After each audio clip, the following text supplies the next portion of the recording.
Bonde la Olduvai ni bahari ya kihistoria isiyokauka duniani.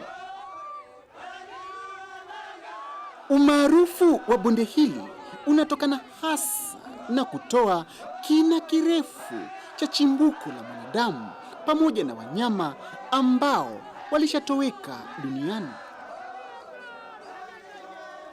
Hapa ndipo zamadamu wa kale waliishi kwa zaidi ya miaka 1,750,000 iliyopita. Bonde hili limekuwa ndio muhimili mkuu wa tafiti za sayansi ya mambo ya kale duniani, ambapo wanazuoni kutoka sehemu mbalimbali za dunia hutembelea kila mwaka mahala hapa ili kutafiti na kujifunza chimbuko la mwanadamu. Dr. Fidelis Masao ni mhadhiri wa Chuo Kikuu cha Dar es Salaam aliyebobea kwenye sayansi ya mambo ya kale. Anasimulia mandhari ya kale ya bonde la Olduvai lilivyokuwa awali. Mimi naitwa Fidelis T. Masao, ni mwalimu wa Chuo Kikuu cha Dar es Salaam, hasa katika somo la arkeolojia au mambo ya kale. Kwa mfano hapa Olduvai, kama unapoangalia hivi, miaka 2,000,000 iliyopita tulikuwa hatuna hili korongo. Hili korongo lilitokea takribani miaka 1,500,000 iliyopita. Kwa hivyo, hebu turudi nyuma sasa, tuone hii nchi, sura ya nchi ilikuweje, tuseme kama miaka 2,000,000 iliyopita. Miaka 2,000,000 iliyopita tulikuwa na ziwa. Hili ziwa halikuwa kubwa sana, na ungeweza kulifananisha na lile ziwa ambalo tuliliona awali, lile ziwa ambalo liko kwenye bonde la Ngorongoro Crater, ziwa ambalo Wamasai wanasema ziwa la Magadi au Makat. Sasa katika hili ziwa lilikuwa linapata maji kutoka sehemu nyingi. Lilikuwa linapata maji kutoka magharibi, sehemu za Ndutu. Lilikuwa vile vile linapata maji kutoka kwa mito ambayo ilikuwa inatiririka kutoka kwenye milima kama Elemagrud, Satiman na Ngorongoro. Sasa basi, ni nini kilichotokea? Au kabla sijasema hivyo, hili ziwa, pembezoni mwa ziwa, tuna ushahidi kwamba binadamu aliishi, kwa sababu labda kulikuwa kuna mvutia kutokana na kwamba wanyama walikuwa wanakuja kunywa maji, na wanyama hao labda mizoga yao ilikuwa ndio chakula cha hawa zamadamu. Na vile vile pembezoni mwa ziwa tuna ushahidi kwamba kulikuwepo na chemchemu ya maji matamu, ambayo vile vile alikuwa ni kama kivutio kwa binadamu na wanyama wengine vile vile, kwa sababu bila maji hakuna uhai na maji ndio uhai. Sasa basi, yapata kama miaka 1,500,000 iliyopita, sura ya nchi ilianza kubadilika. Na ni kitu gani kilichotokea kuibadili sura ya nchi? Kuna mitetemeko. Hii mitetemeko ilifanya sehemu nyingine ya nchi kwenda juu na nyingine kwenda chini. Na kwa sababu mwinuko wa nchi ulibadilika, ile sehemu ya chini ikawa ndio inapata maji. Maji yanatoka kwenye sehemu ya juu na kwenda kwenye sehemu ya chini. Ile sehemu ya chini tunaita Oldbabal Depression. Ni kama bonde la Oldbabal ambalo lipo mashariki mwa bonde hili la Olduvai. Kutokana na huo mwinuko na kudidimia kwa sehemu ya nchi, basi yale maji yakaanza kusababisha hili korongo kuwepo. Na hili korongo limekuwa likiendelea mwaka hadi mwaka, tangu kama nilivyosema miaka 1,500,000 iliyopita.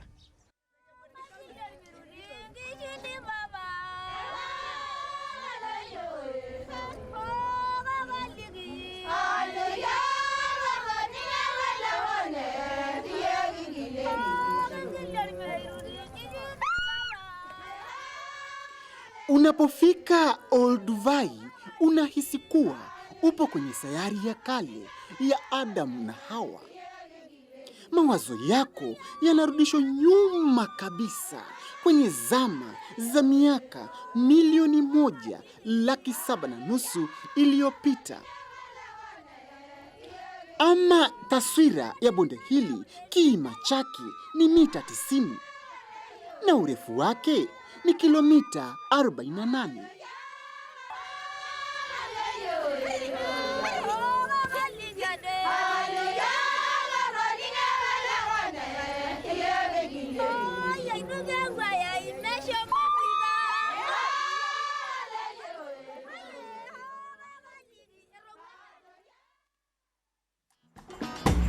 Ramadan.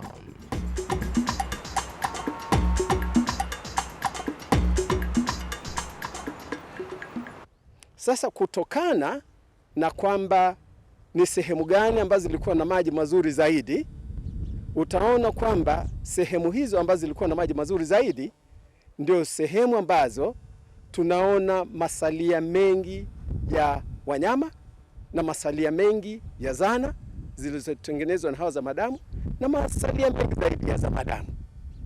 Kwa hivyo hicho ndicho kilichotokea. Kwa mfano, Bwana Bakarudi, ukiangalia kule kuna mlima fulani, ule mlima wakati tulipokuwa na ziwa hapa, ule mlima ulikuwa ni kama kisiwa kilikuwa kinajitokeza. Lakini kama tunavyofahamu katika maziwa mbalimbali, kuna wakati ambapo maji yalikuwa mengi zaidi, kuna wakati maji yalikuwa machache. Kwa hivyo ndicho kilichotokea, na kutokana na watafiti waliofanya utafiti hapa awali, wameweza kutuambia kwamba ni sehemu gani ambayo ilikuwa ya maji safi kutokana na aina ya udongo. Ni sehemu gani ambayo ilikuwa ni katikati ya ziwa, na kwa kawaida katikati ya ziwa humtarajii binadamu awepo. Na ili kuhakikisha kwamba hii ni kweli, tumejaribu kuchimba pale. Wataalamu walituambia kwamba kulikuwa na katikati ya ziwa, na tunapochimba pale hatupati chochote, hupati mfupa wala hupati zana za mawe.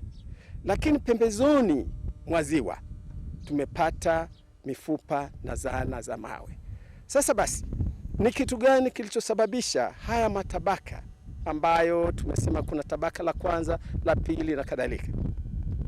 Udongo uliosababisha haya matabaka kuwepo ulitokana na udongo ulioletwa na mito kutoka kwenye milima, kama mlima wa Ngorongoro, mlima wa Lemagrut na Satiman. Lakini vile vile huu udongo uliletwa na mito ambayo ilitoka katika sehemu nyingine. Sio hivyo peke yake, huu udongo umetokana na jivu vile vile la volcano. Na hili jivu ni la maana sana kwa sababu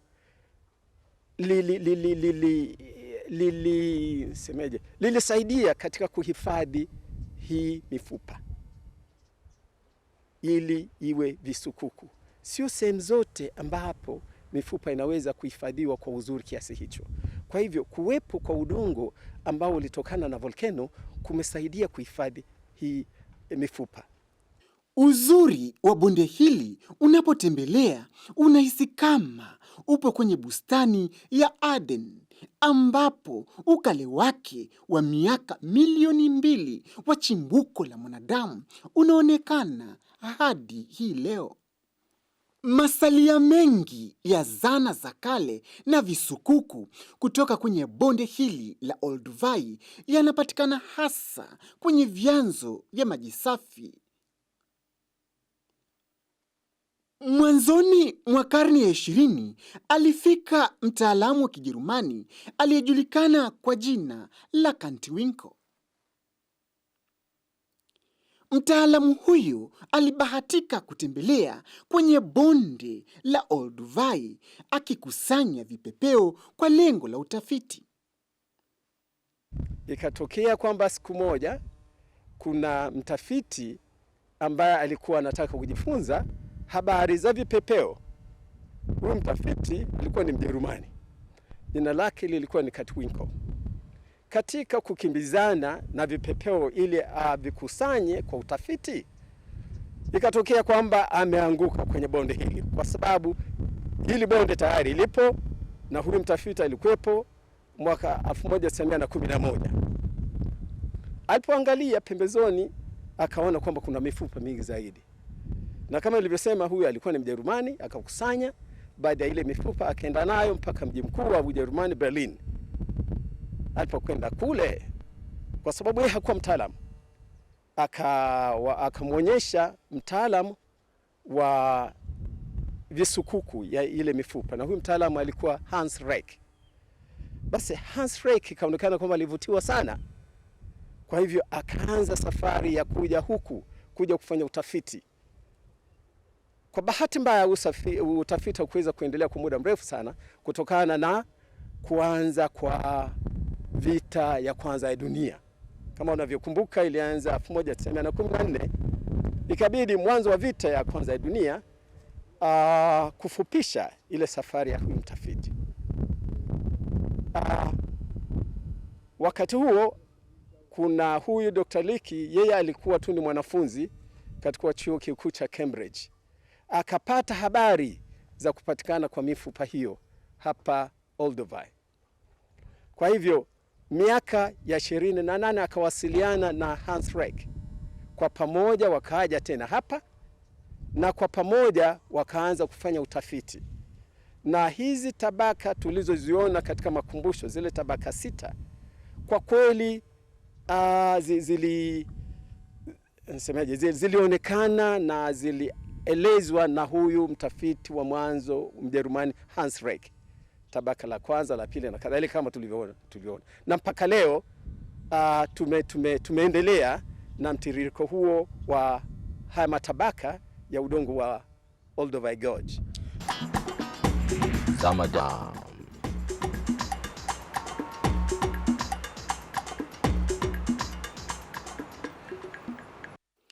Utafiti wa mambo ya kale kwenye bonde la Olduvai unasemekana kuwa ulianza mwaka 1931 ambapo wataalamu wa kigeni ndio waliofungua mlango wa utafiti mahala hapa. Bonde hili ni kivutio cha watafiti wa sayansi ya mambo ya kale duniani. Dr. Fidelis Masao yeye amefanya utafiti mahala hapa kwa zaidi ya miaka 20. Hapa panaonekana ni mahali pa pekee kwa wanasayansi duniani. Nijibu swali lako, ni kitu gani ambacho kilinivutia kuja huku? Kwa kujibu hilo swali, labda nitawajibia na wengine, ni kitu gani ambacho kitawavutia wanasayansi kuja hapa. Olduvai Gorge ni sehemu pekee hasa kwa wanasayansi ambao wanajaribu kuangalia chimbuko la binadamu miaka 2,000,000 iliyopita. Kuna sehemu nyingine ambazo zina ushahidi wa zaidi ya 2,000,000 iliyopita, lakini Olduvai Gorge ni mahali pa pekee kama mtu anataka kujifunza habari za chimbuko la zamadamu na mahusiano ya zamadamu na mazingira tangu 2,000,000 iliyopita. Nasema hivyo kwa sababu kuna mtiririko wa kukamilika wa utamaduni wa zana za mawe, tangu zana zilizotengenezwa labda 1,800,000 zilizopita mpaka zilizotengenezwa kama ulivyoona kwenye museum mpaka miaka 15 iliyopita. Kuna mtiririko wa aina ya wanyama ambao walikuwa wanaishi tangu zama hizo za 2,000,000 iliyopita hadi tuseme karibuni. Kwa hivyo vitu vyote hivyo vinachangia kumvutia mtafiti ambaye ni pamoja na mimi kuja kufanya kazi hapa. Labda niseme tena kinachowavutia watafiti zaidi kuja kufanya Olduvai ni pale Olduvai iliyopo. Kama Olduvai ipo katikati ya Serengeti, ecosystem ya Serengeti, tuseme mazingira ya Serengeti, na Serengeti inajulikana duniani kote. Katikati ya Serengeti na mashariki kuna Ngorongoro Crater. Ni wapi zaidi ambapo wewe unaweza kwenda kufanya utafiti, na wakati mwingine unapochoka kwenda kupata starehe kidogo kwenye mbuga za wanyama. Alafu ya pili, katika kufanya utafiti huo unajaribu kutafuta mifano ya leo ambayo itakusaidia kutafsiri mambo uliyaona zamani. Hapa awali Dr. Mabula alisema kwamba ziwa Makati wakati mwingine linatumika kama mfano wa ziwa la Olduvai wakati huo. Na unapotembelea maziwa ambayo yanafanana na ziwa hilo siku hizi, unaweza kujifunza mengi. Kwa Kiingereza hii inaitwa actualistic studies, au unaweza kusema analogs. Unajaribu kutafuta analogs, yani mifano ambayo unafikiri inafanana na hali ilivyokuwa hiyo miaka 2,000,000 iliyopita. Kwa hivyo ndugu mtangazaji, mimi nimevutiwa na haya yote. Tatizo ni sisi wenyewe. Nikianza na mimi mwenyewe kama mtaalamu. Sisi wataalamu sidhani kwamba tumefanya jitihada za kuweza kutangaza historia yetu. Sidhani kwamba tumefanya jitihada za kutosha kuwahusisha wale wenzetu ambao labda hawajapata bahati kama sisi kusoma. Hapo awali tulikuwa tunawalaumu wazungu. Tulikuwa tunawalaumu kina Leakey kwamba Leakey walifanya kazi hapa kwa muda mrefu sana, lakini hawakuwashirikisha wananchi hapa. Mimi nadhani na sisi vile vile pamoja na kwamba tumejaribu kuwashirikisha Watanzania wenzetu, nadhani hatujafanya cha kutosha. Kwa hivyo nadhani kuna changamoto kwetu kwanza kama wanasayansi kufanya hii historia iwe ni urithi wa kila mtu na sio urithi wa watu wachache ambao wako chuo kikuu. Mosi. Pili, sisi kama wanasayansi na kama watafiti hatutaweza kufanya zaidi kama hakuna msaada wa serikali. Serikali tunajua kwamba ina kitengo cha mambo ya kale. Mimi nadhani na kitengo cha mambo ya kale hakijafanya jitihada za kutosha ili kuelimisha umma habari za urithi huu wa kipekee. Ramadan.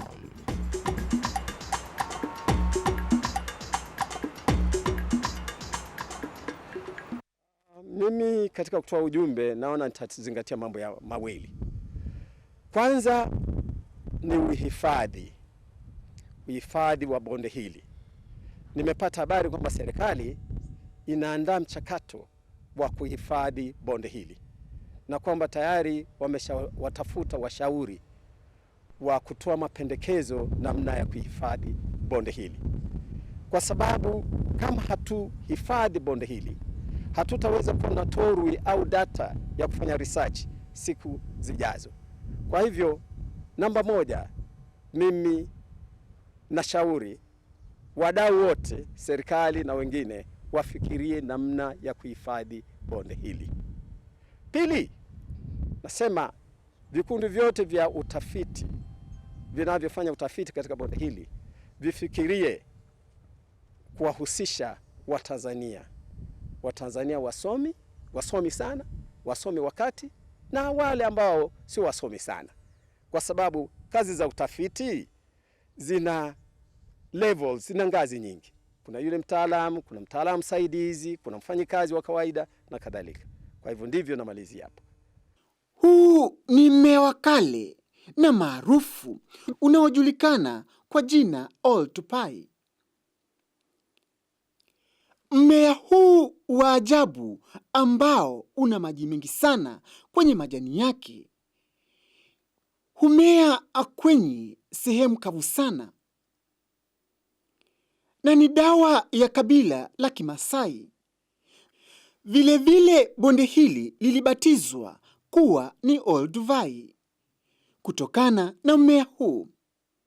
Na mkusanya vipepeo kutoka Ujerumani aliyefika katika bonde hili mwaka 1911 kwa lengo la kukusanya vipepeo. Alipofika mahala hapa, kwa bahati mbaya aliteleza na kuangukia ndani ya bonde hili. Kumbe ubavu alioangukia kulikuwa na masalia ya mifupa ya mizimu ya watu wa kale pamoja na mifupa ya wanyama ambao walishatoweka duniani. Mtaalamu wa vipepeo aliwauliza wenyeji wa mahala hapa jina asilia la eneo hili. Wenyeji walimwambia panaitwa Oltupai. Mtaalamu huyo yeye aliandika mahala hapa Olduvai, na mpaka hii leo chimbuko la mji huo unajulikana kama Olduvai.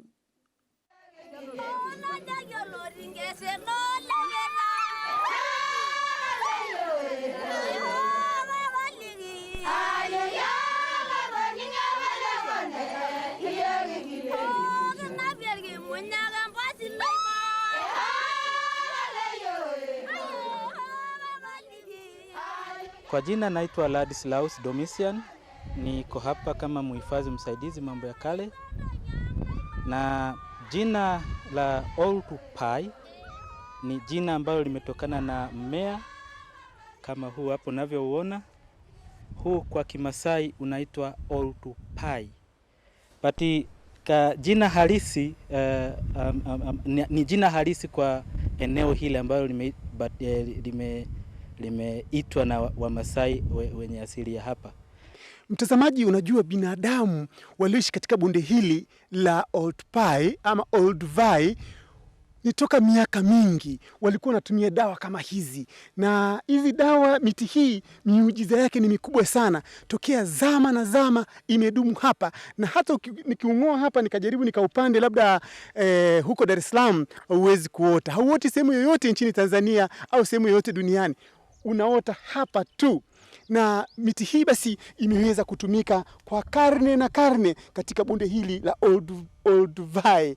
Na bado naye mtaalamu hapa, yeye ni mtaalamu wa sayansi ya mambo ya kale. Pengine utuelezee miti hii imeanza, pengine chimbuko la miti hii nitokea Zinjanthropus alipogunduliwa hapa ilikuwepo ama ilichipuka hivi karibuni?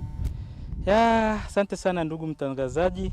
Kwa tafiti zilizopo, huu mmea unaonekana kuwepo hapa tangu enzi na enzi, na huu mmea ni muhimu sana. Zamadan.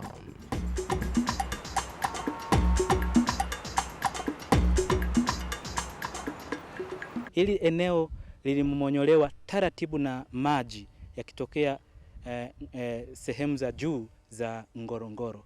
Kwa hiyo hii sehemu ilibakia tu, lakini haina maana yote kihistoria, lakini kwa sababu ukiangalia unaona inavutia na nika sehemu kazuri, ni kama piramidi tu ile ambayo imebaki tu hapa, lakini yote kwa yote ni historia iliyoko hapa, kwamba tukianza na Australopithecus boise, Homo habilis, Homo erectus, primitive Homo sapiens na Homo sapiens sapiens ambaye ni binadamu wa sasa.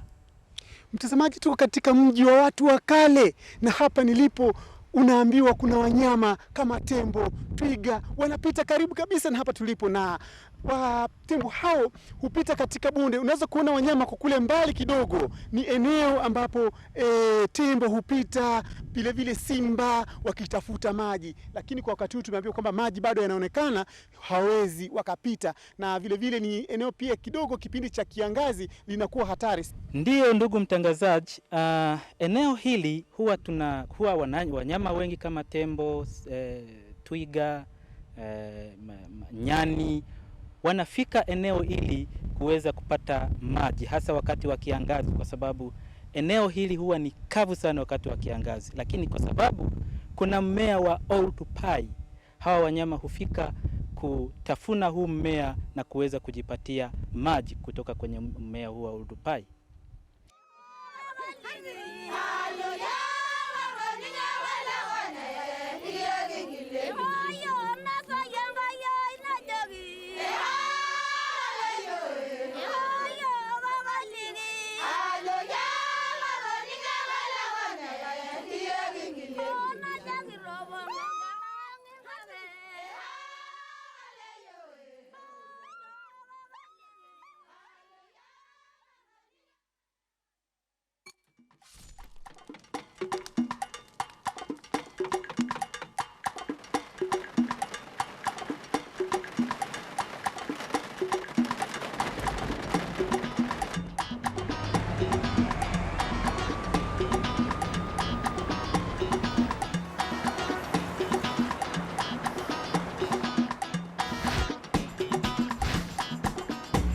sama da